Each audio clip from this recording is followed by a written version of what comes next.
민원련의 미디어 탈곡기 955회 방송 시작하겠습니다. 네, 안녕하세요. 언론 권력을 감시하는 시민단체 민주언론시민연합의 저는 미디어 교육팀 활동가 김나래입니다. 네, 정책 모니터팀 팀장 맡고 있는 활동가 임동준입니다. 네, 꾸벅. 네. 오늘도 나만 알기 아쉬운 좋은 뉴스 플레이리스트 시작하겠습니다. Maybe I'ma get a little anxious. Maybe I'ma get a little shy. Cause everybody's trying to be famous. And I'm just trying to find a place to hide. All I wanna do is just hold somebody. But no one ever wants to get to know somebody. I don't even know how to explain this. I don't even think I'm gonna try. And that's okay. I promise myself one day I'ma tell them all. I'ma tell them all that you. 오늘 이야기 나눠볼 좋은 보도는요, 오랜 기간 논쟁이 되어온 질문에 대해 우리가 좀 깊게 고민을 해볼 수 있는 기회를 주는 것 같아요. 진실을 말해서 누군가의 명예를 훼손했다면 처벌해야 하는가? 바로 사실적시 명예훼손에 대한 보도들인데요. 동준 팀장님, 그런데 사실적시 명예훼손이라는 게 이미 헌법이 보장하는 기본권인 표현의 자유 그리고 인격권으로 명예와 사생활의 비밀 보호 두 개의 충돌이 있기는 하지만 이미 사실적시 명예훼손이라는 법이 있는 것 자체가 처벌을 해야 한다라고 저는 법적 답변이라는 생각이 드는데 왜 오늘 이 사실적시 명예훼손이라는 주제를 들고 오셨죠? 이 주제가 일단 다뤄볼 만한 지점이 굉장히 많이 있는 주제고요. 네. 그리고 일단 이 법이 어떻게 작용하고 있는가. 그러니까 특정 사건에 가해자나 피해자에게 적용되는 경우들도 있고, 네. 그리고 여러 가지 상황에서 적용이 되는데 이 법이 정말 법으로서의 긍정적인 효과들로만 작용을 하고 있는가, 혹은 역효과를 불러일으키고 있지 않은가, 그리고 법의 긍정적 작용과 역효과 중에 어떤 것이 더 큰가에 대해서도 여러 가지 다뤄볼 만한 지점이 있고요. 네. 일단 그리고 이 법이 지금 헌법소원의 대상이 되어 있습니다. 아, 헌재에서? 네, 그렇죠. 위헌을 대상으로 해서 지금 네. 소송이 제기되어 있는데, 일단 사실적시 명예훼손이 위헌이다라는 얘기가 나온 건 좀 시간이 굉장히 오래됐어요. 이전부터 이게 명예훼손 자체를 처벌하는 것 자체 문제다. 네. 명예훼손으로 처벌을 하는 법이 있다라는 것이 굉장히 큰 문제다라는 지적도 있었고, 네. 실제로 2011년부터 유엔 인권기구들이 지속해서 이 폐지를 해야 된다. 라는 권고를 내려왔습니다. 명예훼손 전체에 대해서 이제 사실적시 명예훼손에 국한해서인지 궁금하네요. 일단 사실적시 명예훼손에 대해서는 굉장히 위헌이라는 얘기가 많이 나오고 있고요. 네. 그리고 명예훼손죄 자체를 문제 삼는 것도 굉장히 그것조차도, 오래됐습니다. 네. 네. 그리고 올해 이 이야기가 다시 화두가 되고 있는 이유는 이제 위헌 소송이 제기가 됐고, 네. 위헌 소송의 절차가 거의 끝까지 갔습니다. 아. 네. 그래서 실제로 이걸 제기하신 분이 이제 일반인 분이었는데, 어떤 사건이었어요? 이분이 본인의 그 반려견이 네. 실명 위기에 처했는데 이 실명 위기에 처한 이유가 실명 위기를 겪은 이유가 네. 동물병원 때문이었다라는 얘기를 이제 사실을 이야기하려다가 그렇죠. 네. 네. 알리려고 했다가 이제 형사처벌에 그렇죠. 형사처벌의 대상이 될 수 있다라는 걸 확인한 이후에 이제 이게 위헌 아니냐. 이건 기본권을 침해하는 거 아니에요. 표현의 자유에 대해서 침해를 하고 있다라는 취지로 이제 위헌 소송을 제기를 한 거고요. 네. 이게 그래서 선고기일이 아직 잡히진 않았는데 네. 공개 변론까지 끝났습니다. 그래서 사실상 최종적인 위헌이다 아니다의 선고만 남은 상태로 거의 보여지고요. 그리고 이게 늦지 않게 올해 정도에는 분명히 결과가 나올 것이다라는 네. 예측이 있기 때문에 그래서 좀 관련한 보도들이 네. 최근에 나오고 있군요. 맞습니다. 네, 헌법재판소에서 올해 사실적시 명예훼손과 관련해서 판결을 내놓을 것이 있어서 또 이렇게 기사가 나오고 있습니다. 그러면 본격적으로 좀 기사들, 오늘의 좋은 보도들을 읽어보기 전에요. 어떤 점을 좀 고려해서 우리가 기사를 읽어보면 좀 더 좋을까요? 일단 사례들을 먼저 얘기를 하면서 기사를 설명을 드릴 건데 네네. 이 사례들을 들으시면서 이 사실적시 명예훼손이라는 게 과연 있어야 하는 법인가 존립 필요성에 대해서 한번 따져볼 수 있을 것 같고요. 네. 그리고 사실적시 명예훼손이 만약 없어진다라고 하면 네. 이 점을 어떻게 보완할 것인가 이런 부분도 같이 한번 따져보면서 들어보시면 좋을 것 같습니다. 네. 오늘도 임동준 팀장님이 2개의 기사를 가져왔는데요. 둘 다 사실적시 명예훼손과 관련한 기사인데 어떤 점에서 함께 읽어보면 좋을 기사들인가요?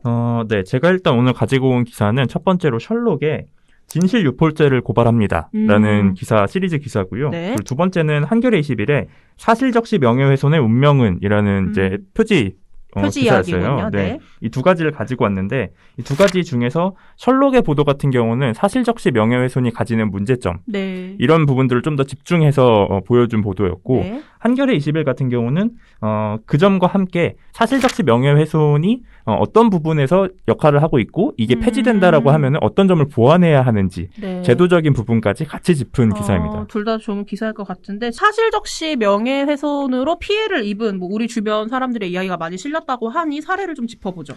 네, 셜록 보도로 설명을 드리고 싶은데요. 네. 셜록 보도 중에 이 보도 제목이 다운패치고 의대생 A는 성폭력 가해자 SNS에 썼다고 유죄 이거였어요. 네. 그래서 사안을 조금 설명드리면 이 의대생 이금수 씨, 이건 가명입니다. 네, 셜록 보도에서 네. 나온 이금수 씨가 성폭력을 폭로하는 글이 SNS에 올라온 거죠. 네. 이 사람이 실제로 성폭력 가해자다. 음.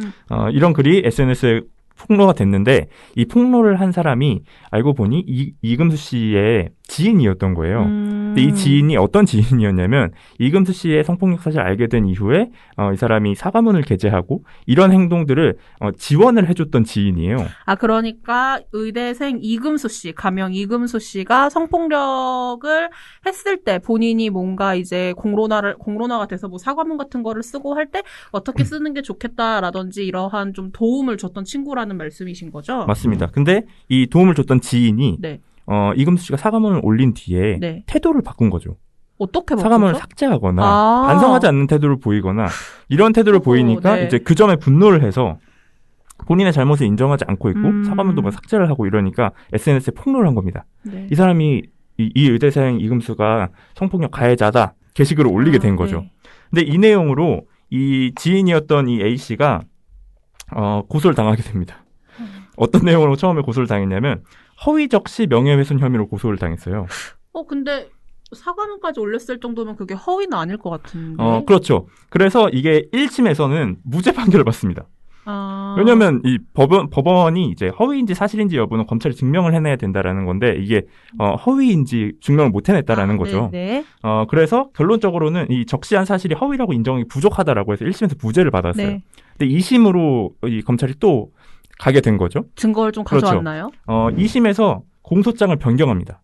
증거를 더 가져오는 게 아니라? 그렇죠. 네. 그러니까 공소장을 변경한다라는 내용은 그러니까 이 사람이 위반한 법을 바꾸겠다. 그러니까 원래는 이 허위 사실을 허위 적시한 명예훼손 혐의로 고발을 했는데 네. 그게 아니라 사실 적시 명예훼손으로 바꾸겠다라고 한 겁니다. 네. 그래서 2심에서는 이금수 씨의 성폭력이 사실로 인정이 됐어요.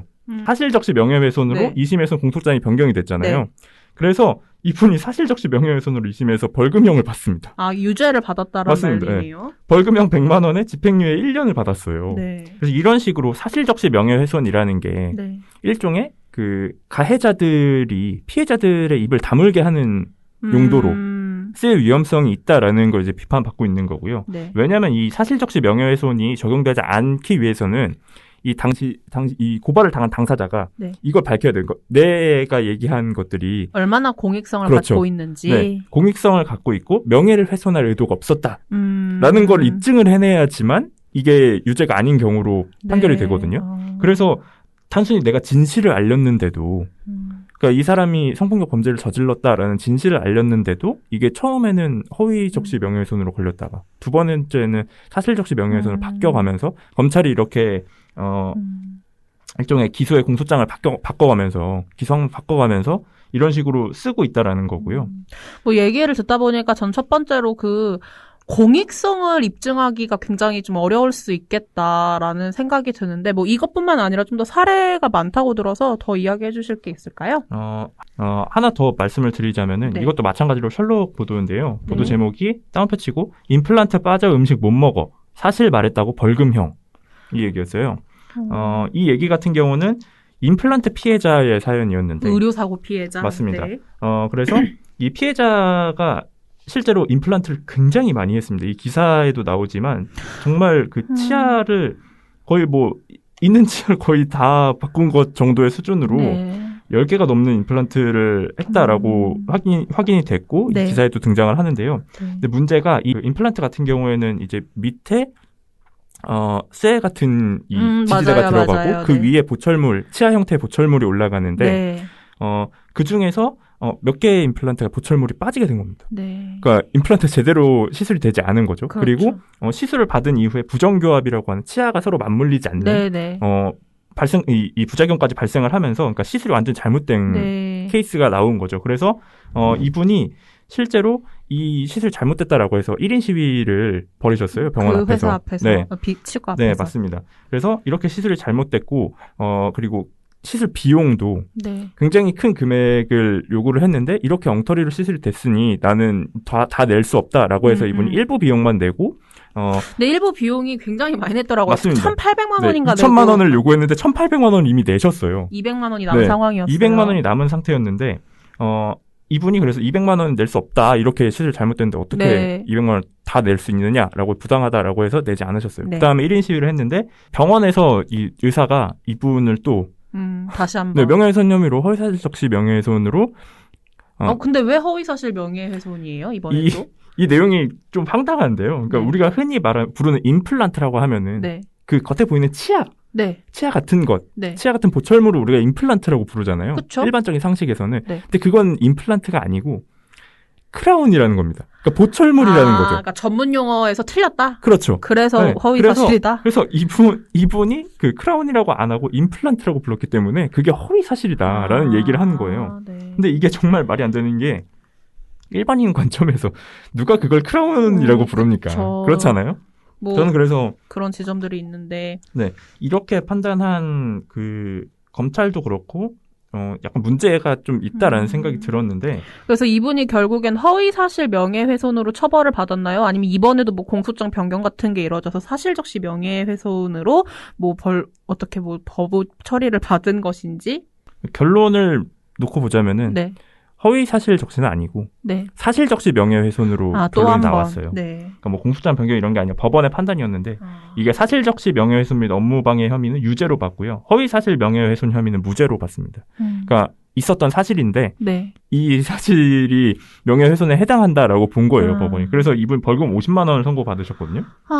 진짜 근데 답답해. 이게 너무 억울하잖아요. 그렇죠. 너무 억울한데 이분이 그 벌금 50만 원으로 끝난 거를 오히려 다행으로 생각해야 될 정도다라고 해서 그러니까 뭐 추가로 항소를 하거나 이런 네. 절차는 없었던 거예요. 그리고 이분이 더 충격적인 거는 이 재판의 결과인 판결문을 이 기자가 가지고 가서 처음 보셨다라는 거예요. 본인은 판결문을 본 적이 없다. 그래서 피해자 그러니까 뭐 이건 자체가. 별개의 얘기지만 어쨌거나 네. 그래서 이런 식으로 사실을 얘기했을 뿐인데도 본인의 피해를 오히려 입증하거나 주장했을 뿐인데도 명예훼손이 성립이 된다라는 것 자체가 헌법에서 얘기하고 있는 표현의 자유에 저촉되는 것이 아니냐. 그러니까 어떻게 그 판단할 수 없는 애매모호한 공익성이라는 것으로 공익적인 사실을 얘기했을 때에는 네. 합법이고 뭐 공익적이지 않은 사실을 얘기했을 때에는 처벌을 받게 되는 본인이 피해를 입었다고 하더라도 네. 그 점이 과연 적절한 것인가 이런 부분에 대해서 문제점을 이제 셜록이 쭉 정리한 기사고요.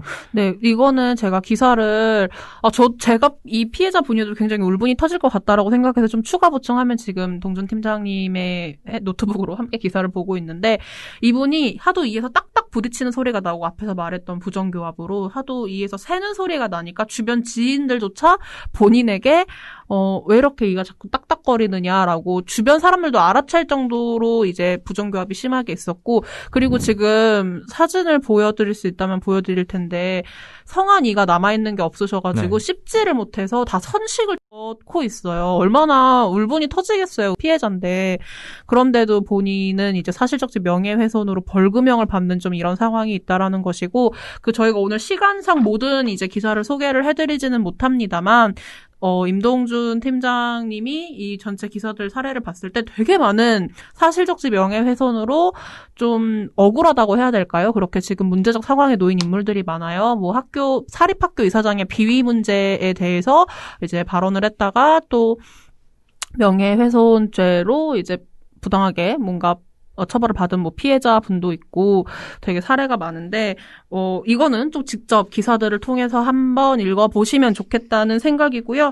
저는 뭐 사례들 지금 2개를 들었지만 이거 사례들 들었을 때는 그냥 단순하게 1차원적으로 사실적시 명예훼손을 없애는 게 맞지 않을까? 이런 생각이 드는데 한편으로는 이게 법으로 존재한다는 것 자체가 누군가를 보호하기 위해서 이게 만들어진 법일 거잖아요. 실제로 그러니까 앞서서 얘기한 케이스들 중에 그 성폭력 범죄 사건과 관련된 네. 성폭행 범죄 사건과 관련된 내용들이 나왔었잖아요. 네. 그래서 피해자가 오히려 피해 사실을 고발하는 경우에도 네. 사실적시 명예훼손으로 처벌을 받는 케이스가 생긴다던가 하는 경우들이 있었는데 이게 또 반대로 작용하기도 합니다. 그러니까 예를 들어서 피해자와 관련된 2차 가해성 발언을 퍼뜨리는 사람이나 뭐 허위 사실을 퍼뜨리는 사람들, 네. 실제로 허위 사실을 퍼뜨리는 경우들이 있잖아요. 혹은 사실이라고 하더라도 사실인 정보라고 하더라도 이 피해와 무관한 정보인데 그 내용들을 퍼뜨리는 사람들 이런 경우들도 피해자들이 사실적시 명예훼손으로 고발을 할 수밖에 없어요. 그리고 실제로도 사실적시 명예훼손으로 처벌받은 케이스도 있거든요. 그래서 이게 굉장히 양날의 검처럼 보이지만 그래서 이게 존립의 필요성을 따질 때 네. 그러니까 긍정적인 측면이 많으냐 혹은 이 법을 폐지하고 네. 이 법에 대해서 부정적인 측면이 많기 때문에 폐지해야 하느냐 이 가치 판단을 할 때에 굉장히 중요한 지점으로 작용을 하고 있습니다.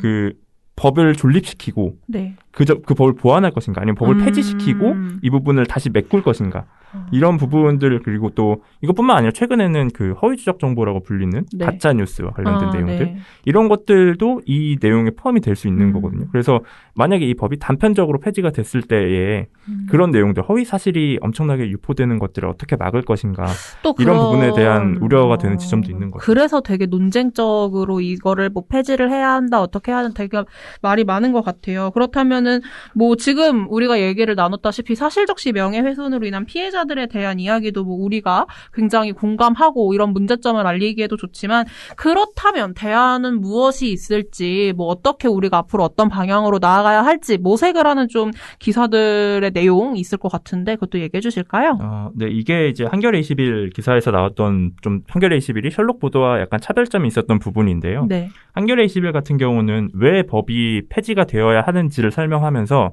법이 만약 폐지된다면 어떻게 해결을 할 것인가 그리고 법을 폐지하지 않고도 해결할 수 있는 방법이 있는가 이런 부분을 좀 한번 더 따져본 거예요. 그러면 한겨레 21은 사실적시 명예훼손이라는 법안 자체는 폐지가 되고 그거에 대해서 뭔가 보완해 줄 수 있는 다른 방편을 가야 한다 이게 이들의 입장인 거네요?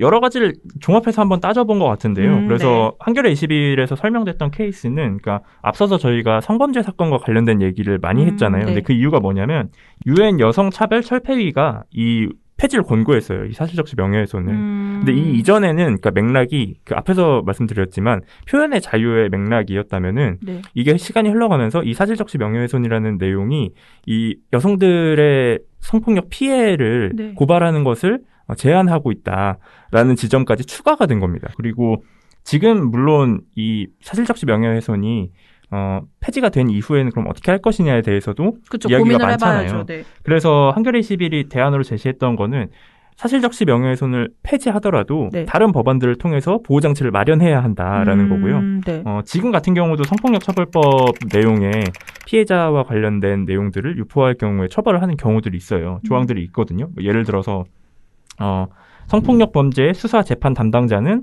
피해자의 인적사항과 비밀을 공개하거나 타인에게 누설해서는 안 된다라는 게 이제 성폭력처벌법에 담겨 있고요. 네. 그리고 누구든지 피해자 인적사항을 인쇄물, 방송, 정보통신망을 통해 공개할 수 없다라는 게 담겨 있어요. 근데 네. 사실적시 명예훼손 같은 경우는 이 성폭력처벌법과 뭐가 다르냐면 네. 사실적시 명예훼손은 그냥 내가 전화로 친구한테 얘기한 것. 그것도 이것도 대상이 되거든요. 아, 그래요? 그래서 내가 전화로 지인에게 얘기한 거나 뭐 혹은 인터넷 사이트에 뭐 내가 회사에서 겪은 부당한 내용을 네. 그 취업 관련 사이트 있잖아요. 그런 데다가 올려놓는다던가 이런 것도 대상이 돼요. 굉장히 넓습니다. 네. 근데 특히나 이 성폭력처벌법의 대상이 되는 범죄들 같은 경우는 이런 내용들까지 포함이 되어야 되는 거잖아요. 이런 내용들 유포한 것도 성폭력 범죄에 대한 2차 가해의 우려가 있고 범죄 네, 대상이 네. 될 수 있기 때문에 그래서 이런 부분들을 좀 보완하는 게 어떻겠냐 이런 얘기를 한 거고요. 그리고 사실 사실적시 명예훼손이 폐지가 된다라고 하면은 네. 그럼 어떻게 보완할 것인가에 대한 대안으로 또 얘기가 나오고 있는 게 징벌적 손해배상제거든요.